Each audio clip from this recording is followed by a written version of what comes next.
Mireille Kangengo Kaombo, blessée lors de l'écroulement de leur maison mardi 25 mai suite au tremblement de terre à Goma, traverse des conditions difficiles à l'hôpital où elle est internée. Ayant perdu l'usage de ses membres inférieurs et supérieurs, cette victime ne sait plus poursuivre les soins faute de moyens financiers. La première opération des nerfs a coûté plus de 5 000 $ américains à sa famille pour qu'aujourd'hui sa tête bouge. Sans assistance du gouvernement, la famille lance un appel aux hommes de bonne volonté. Suivez les détails dans ce dossier du journal que nous propose Patrick Sialoua.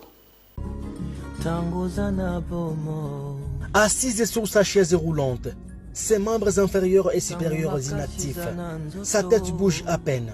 Mademoiselle Mireille Kangendo Kaombo, 18 ans, est l'une des victimes des tremblements de terre à Goma, qui avait vu une partie de leur maison s'écrouler, la blessant grièvement, avec ses 6 autres frères et sœurs qui se sont déjà remis. Son état de santé était très médiocre. À son arrivée dans cet hôpital, Sepsia Petista déclare son responsable traitant. Au niveau de la colonne cervicale, il y avait une fracture de vertèbres cervicales C5 et C6.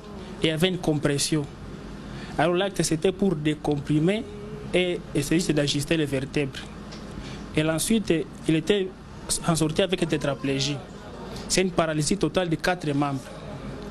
Il avait seulement une sensibilité au niveau du cou. En pan, rien n'était pas passé. Pour que Mireille Kangendo bouge sa tête, il a fallu que sa famille débourse plus de 5 000 $ américains. Pour la première opération subie, aucune assistance du gouvernement, précise sa maman.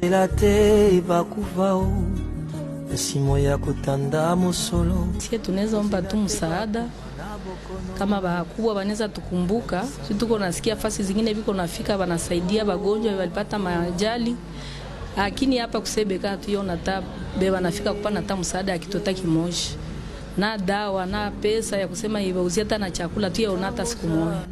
Pour certains bienfaiteurs trouvés au chevet de Mireille, il faut la contribution de tous pour sauver la vie de cette jeune fille. Effectivement que sa famille est en train de souffrir pour prendre en charge toute cette situation de sa fille.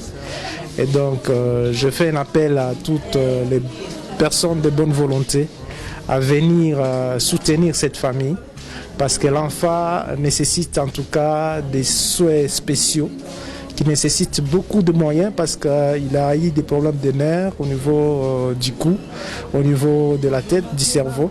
Et donc il a perdu un peu le fonctionnement de tous ses membres inférieurs et supérieurs. Et donc ça demande une prise en charge appropriée pour que, en tout cas, la fille soit sauvée. Dans l'entretemps, les médecins et infirmiers travaillent d'arrache-pied pour voir comment Mireille peut reprendre sa vie normale. Mais il faudra une grande enveloppe financière pour y arriver.